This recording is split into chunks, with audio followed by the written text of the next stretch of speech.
What did you learn from the 2012 race, and how has it impacted your thinking about the 2013 session and your role in it? Well, first of all, I'm focused on the session. I think I'm a very, very fortunate man. I'm very blessed to have a wonderful wife, a wonderful little girl, and I have the opportunity every morning to get up and work for the people of Texas, and that excites me, to be able to keep Texas #1 and move her forward. I learned a number of things. When you, in a field of 9 people, when you come close to winning 50%, when you're 150,000 votes in the primary, and you've told your campaign manager for 6 months to get our voters ready to be turned out, you've got to turn them out. Yeah. But I congratulate Mr. Cruz. He ran a good and a highly disciplined campaign. But we've got to turn our voters out. And one of the things that surprised me more than I thought is that there are more, I understand, because I feel this way, the irritation that people have towards Washington. Right. And that Washington's doing it all wrong. And we were just talking about it just a few moments ago, in which nobody in Washington is talking about a growth model. The only way out of this is a growth model. And that's certainly what we saw in the 80s under Reagan, growing our economy.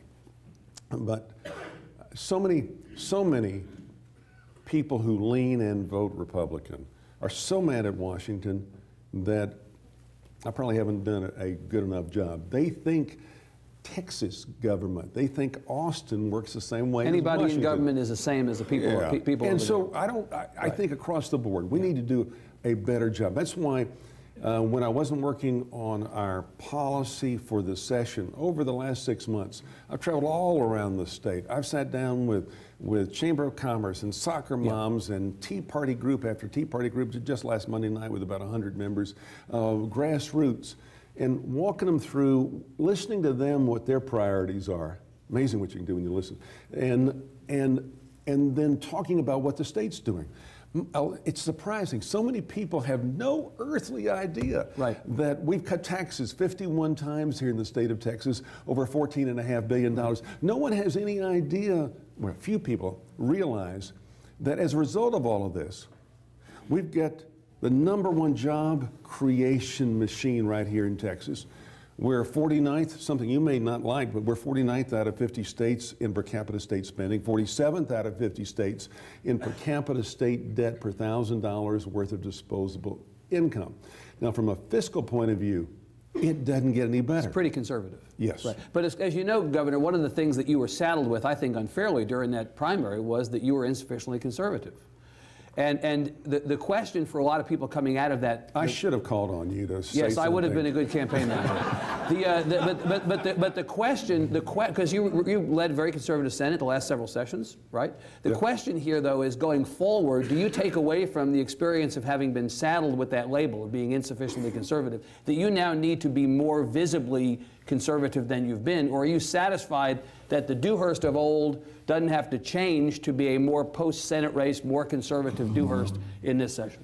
You and I like you. You're a very bright guy. You and I have history together. I haven't changed since the 2003 session, where we sat down and we visited a number of times. And you were high on me until, and then you said, I'm going to get you, until I didn't kill congressional redistricting. And so I haven't changed. I'm the same conservative I was in 2003 that I am today in 2013.